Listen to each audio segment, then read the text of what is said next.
YCP అధినేత జగన్ చిత్తూరు జిల్లా బంగారుపాలెం పర్యటనకు పోలీసులు షరతులతో కూడిన అనుమతిచ్చారు. మామిడి రైతులను పరామర్శించే మార్కెట్ యార్డ్ చిన్నది కావడంతో జగన్తో పాటు 500 మంది మాత్రమే ఉండాలని ఆంక్షలు విధించారు. పర్యటనలో ఎలాంటి ర్యాలీలు, రోడ్ షోలు చేయకూడదని నిబంధన పెట్టారు. నిబంధనలు ఉల్లంఘించి జన సమీకరణ చేస్తే రౌడీ షీట్ ఓపెన్ చేస్తామని జిల్లా ఎస్పీ మణికంఠ హెచ్చరికలు జారీ చేశారు. మాజీ సీఎం పర్యటనకు సంబంధించి ఇప్పటి వరకు 375 మందికి నోటీసులు ఇచ్చామని, ఇది కేవలం రైతులతో ముఖాముఖి కార్యక్రమం మాత్రమేనని ఎస్పీ తెలిపారు. అయితే కొంతమంది బహిరంగ సభ తరహాలో జన సమీకరణ ప్రయత్నాలు చేస్తున్నారన్నారు. అందరికీ నమస్కారం.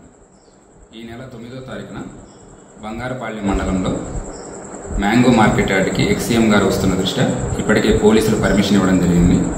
ఉన్న కండిషన్స్ అన్నీ కూడా చాలా క్లియర్గా ఆర్గనైజర్స్కి మరియు వివిధ ప్రాంతాలలో ఉన్న లీడర్స్కి కూడా చెప్పడం జరిగింది. అయినప్పటికీ కూడా ఇప్పటికీ మండల స్థాయిలోనూ మరియు అసెంబ్లీ కాన్స్టిట్యున్సీ స్థాయిలో కూడా ఎక్కువ సంఖ్యలో మొబిలైజ్ చేయాలని చూస్తున్నారు.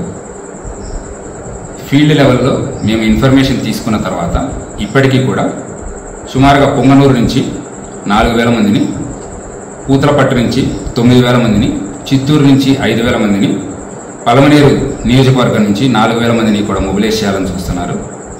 పోలీసులు ఎంతగా చెప్పిన తర్వాత కూడా బైక్స్లో మొబిలైజ్ చేస్తామని అన్ని రకాలుగా ట్రై చేస్తున్నారు. అలానే ఎవరైతే సరే బైకులు లేదా కారులో వెళ్ళే వాళ్ళకి పెట్రోల్ పోయిస్తామని చెప్పేసి మద్యం మత్తు చూపించి అలానే మనీ కూడా ఇస్తున్నారని పక్కా సమాచారం మా దగ్గర ఉన్నది. ఇప్పటికే ఈ విషయం చాలా క్లియర్గా చెప్పేసి ఎవరైతే మొబిలైజ్ చేస్తున్నారో 377 మందికి మనం నోటీసులు ఇవ్వడం జరిగింది. ఈ నోటీసులో చాలా క్లియర్గా మెన్షన్ చేశాము. ఇది వరకు జరిగిన ఒక 3 ఇన్సిడెంట్స్ కూడా రాసి ఇక్కడ పోలీసులు చెప్పింది ఆర్గనైజర్స్ ఫాలో అవ్వలేకపోవడం వలన జరిగిన ఏవైతే లా అండ్ ఆర్డర్ ఇన్సిడెంట్స్ ఉన్నాయో వాటన్నిటినీ కూడా రాసి చాలా క్లియర్గా మనం విజ్ఞప్తి చేయడం జరిగింది. ఇప్పటికీ కూడా ఇంత చెప్పిన తర్వాత కూడా ఎక్కువ మంది సంఖ్యలో తీసుకొద్దామని చూస్తున్నారు. రేపు బంగారుపాలెం మార్కెట్ యార్డ్లో జరిగేది కేవలం రైతులతో ఇంటరాక్షన్ మాత్రమే. ఇది ఎటువంటి పబ్లిక్ మీటింగ్ కాదు. ఇంతగా చెప్పిన తర్వాత కూడా ఎవరైనా మొబిలైజ్ చేస్తున్నారని తెలిసినా మా దగ్గర పక్కా సమాచారం ఉంటుంది. ఏరియా మొత్తం కూడా డ్రోన్ నిఘాలో మరియు కెమెరాల నిఘాలో ఉంటుంది.